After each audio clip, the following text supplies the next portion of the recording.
India में cartoons की बात करूं तो कुछ कार्टून ऐसे हैं जो कि बोलते हैं लड्डू खाने से आपको सुपर पावर मिलती है, नहीं डायबिटीज मिलती है। समोसा खाने से आप दुश्मनों को मार सकते हो, नहीं समोसा खाने से आप मेरी तरह हो जाओगे। आजकल की एनिमेशन में बच्चों को जो वैल्यूज हैं बिल्कुल भी सिखाई नहीं जा रहे हैं और आज की इस वीडियो में हम बात करेंगे क्यों आखिरकार इंडियन एनिमेशन बिल्कुल बेकार है। हे गाइस, मैं हूं Sachin Nigam and let's begin this video. अब अगर चैनल पे आई गए हो तो सब्सक्राइब करो और आधा काम मत करना, बेल आइकन दबा के ऑल पे जरूर क्लिक करना। जो चीजें मैंने नोटिस की हैं उसके हिसाब से बाहर के जितने भी कार्टून्स हैं उनके अंदर एक थीम चलता है, एक नैरेटिव चलता है जिसमें आप कहानी को फॉलो करते हो और कहानी के बाद में एक आपको सीखने वाली चीज मिलती है। लेकिन इंडिया के मोस्टली 90% कार्टून के अंदर आप सिर्फ एक ही थीम देखेंगे, वो ये है कि एक प्रोटैगनिस्ट है, वो बच्चा भी हो सकता है, बड़ा भी हो सकता है, वो गुंडों मवालियों को मारेगा और एंड में वो जीत जाएगा। बेसिकली आप कोई भी कार्टून उठा के देख लें आज इंडियन एनिमेशन का, तो उसके अंदर सब में यही है। सिर्फ और सिर्फ अगर बात करूं छोटे कार्टून्स की जिनके बारे में आप जानते होंगे, जैसे कि मोटू पतलू अगर मैं बोलूं, भीम बोलूं, राजू बोलूं, लिटिल सिंघम बोलूं, या इसके जैसे और कई कार्टून, इन सब में आपको एक ही नैरेटिव देखने को मिलेगा कि एक बंदा है जो कि गुंडे मवालियों को मारता है, बदमाशों को मारता है और उसके बाद वो जीत जाता है और सारे लोग उसको प्यार करते हैं। बेसिकली सारे के सारे कार्टून्स के अंदर सेम ही स्टोरी है। और मैं इंडियन एनिमेशन डायरेक्टर से सिर्फ और सिर्फ एक ही बात कहना चाहता हूं कि अगर आप ये कार्टून बना रहे हो तो इसमें नया क्या है, इसमें इनोवेटिव क्या है, इसमें बच्चों को सीखने को क्या मिलेगा। क्या सिर्फ और सिर्फ एक ही नैरेटिव को फॉलो करने से, एक ही कहानी को फॉलो करने से, तरह तरह के एपिसोड उसके ऊपर बनाने से क्या बच्चे को सीख पाएंगे? बच्चों को एंटरटेनमेंट कहां से मिलेगा? बच्चों को जो चीजें उनकी यंग एज में मिलनी चाहिए, जैसे उनको पता चलना चाहिए कि गिनती क्या होती है, एबीसीडी क्या होती है, कलर्स क्या होते हैं, शेप्स क्या होते हैं, इनके बारे में उनको कौन बताएगा? अगर यही फॉलो आपको करना है, सेम नैरेटिव आपको बार बार एक ही चैनल पे दिखाना है, तो इस तरह से आप कार्टून के अंदर इनोवेशन क्या कर रहे हो? आप तो सिर्फ मनी बना रहे हो। और मोस्टली लोगों को ये बात पता भी नहीं है कि वो सिर्फ और सिर्फ पैसों के लिए काम कर रहे हैं। उन लोगों को आपसे और हमारे बच्चों से उनको कोई फर्क नहीं पड़ता, उनको बस अपना कार्टून बनाना है, हमको देना है और बस पैसा कमाना है। पहले तो पेरेंट्स भी ध्यान देते थे इस चीज पर, लेकिन अब मेरे को लगता नहीं कि पेरेंट्स भी इस चीज पर ध्यान देते हैं। वो टीवी चलाते हैं और बच्चा देखते रहता है, हिप्नोटाइज हो जाता है और दिन में जब पूरा का पूरा दिन खत्म हो जाता है तो वो उस कैरेक्टर की तरह बिहेव करने लगता है। अब मैं ये नहीं बोलूंगा कि इंडिया के कार्टून में ही ये कमी है, एक्चुअली में बाहर के कार्टून के अंदर भी काफी ज्यादा कमी है। और अगर आप अभी जापानीज कार्टून को उठा के देख ले तो मोस्ट ऑफ ऑल सारे के सारे वो सेम होते हैं। अगर मैं बात करूं कितरेसू की और साथ साथ डोरेमोन की, या फिर इसके साथ में अगर मैं बात करूं निंजा हथौड़ी की, तो मोस्टली कार्टून की जो थीम है वो सेम होती है। यानी एक बंदा है जो कि बाहर से आता है, जो कि फैमिली के एक बच्चे को बेफ्रेंड करता है, उसका दोस्त बनता है, उसके फैमिली में रहने लगता है और फैमिली के साथ साथ दोस्तों के साथ में उनकी मदद करता है और सारी की सारी चीजें अलग से होती हैं। बाप हमेशा का मोटा होता है, माँ हमेशा पतली होती है, एक लड़की होती है जो कि इन सब का फायदा उठाती है और साथ ही साथ हमें बहुत सारे कैरेक्टर देखने को मिलेंगे। एक मोटा कैरेक्टर देखने को मिलेगा जो कि हमें डराता है, एक वेल्दी कैरेक्टर देखने को मिलेगा जो हमारा प्रोटैगनिस्ट है उससे मजे लेता है, और सारी की सारी कहानी ऑलमोस्ट सेम ही रहती है। अब आप मेरी बात को समझ रहे होंगे कि डोरेमोन, कितरेसू, निंजा हथौड़ी और इतने जितने भी कार्टून हैं जापानीज वाले, उन सब में कितनी ज्यादा सिमिलरिटीज हैं।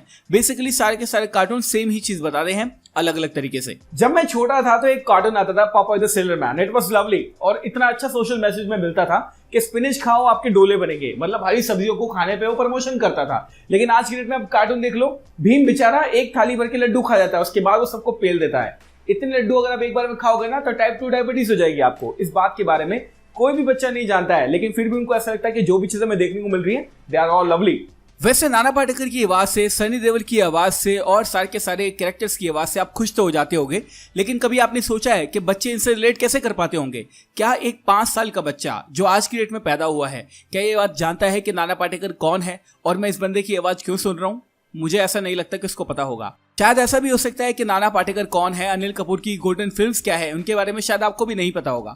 अगर आप एक मिलेनियल नहीं है और अगर आप एक जेन ज़ी हैं तो आपको डेफिनेटली इन एक्टर्स के बारे में कुछ भी नहीं पता। अगर आप 1990 से 1995 के अंदर पैदा हुए हैं तभी शायद इन एक्टर्स को आप जानते होंगे, अदरवाइज इन एक्टर्स से आपको कोई फर्क नहीं पड़ता। और आने वाली जनरेशन जो कि नई जनरेशन है, जो कि छोटे छोटे बच्चे हैं जिनका दिमाग अभी इंप्रेशनेबल है, उनके ऊपर ये आवाजें किस तरह से असर करेंगी, कभी आपने सोचा है? हाँ माना मैंने बच्चों को आवाजें अच्छी लगती है, हाँ माना मैंने ये कैरेक्टर काफी ज्यादा वैकी हैं तो लोगों को देखने में अच्छे और अट्रैक्टिव लगते हैं, लेकिन जो इनका अल्टीमेट पर्पस है वो ये है कि बच्चों के कार्टून को बच्चों को सिखाना चाहिए, लेकिन वो कार्टून इसी चीज के अंदर फेल हो जाते हैं और हम लोग सिर्फ और सिर्फ उसको एंटरटेनमेंट समझ के इग्नोर कर देते हैं, जो कि बिल्कुल गलत है और हमें इस बारे में सोचना पड़ेगा गाइस। इंडियन एनिमेशन को बनाने वाले भी उस पर ध्यान क्यों नहीं देते हैं? क्योंकि उनको पता है कि ऑडियंस को भी यही चाहिए, ऑडियंस को ऑब्वियसली यही देखना है जिसमें एक कैरेक्टर हो जो कि सनी देओल की आवाज निकाले, भैया something like that, you know, एक कैरेक्टर जो कि नाना पाटेकर का निकले आज मजा आ गया, व्हाट इज गोइंग ऑन। आपको ये चीजें स्टॉप करवानी होंगी और अगर आप देखोगे नहीं ना तो लोग बनाना भी बंद कर देंगे। You have to understand that.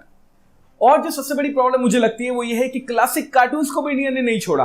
पुराने कार्टून जैसे शॉन द शीप, इतने मस्त मस्त कार्टून हुआ करते थे जिसमें कोई आवाज नहीं होती थी, लेकिन अगर आप अभी शॉन द शीप को देख लो ना, उसके अंदर अगेन वही सनी देओल, अनिल कपूर, इन सबकी आवाजें निकाल के पता नहीं कैरेक्टर को क्या एक तरह का एम्बैरसमेंट दे दिया है। And I really really hate that. अब मेरी बात को गलत ना माने, इसलिए मैं ये नहीं बोलूंगा कि आप अपने बच्चे को बिठाकर रामायण और महाभारत दिखाओ। बेसिकली वो कार्टून नहीं है, उसके बारे में हम बात नहीं कर सकते। They are very good shows, मुझे बहुत अच्छे लगते हैं रामायण और महाभारत देखना, लेकिन इसका मतलब ये नहीं है कि आप 3 साल के बच्चे को ये सारी की सारी इन्फॉर्मेशन फीड करोगे।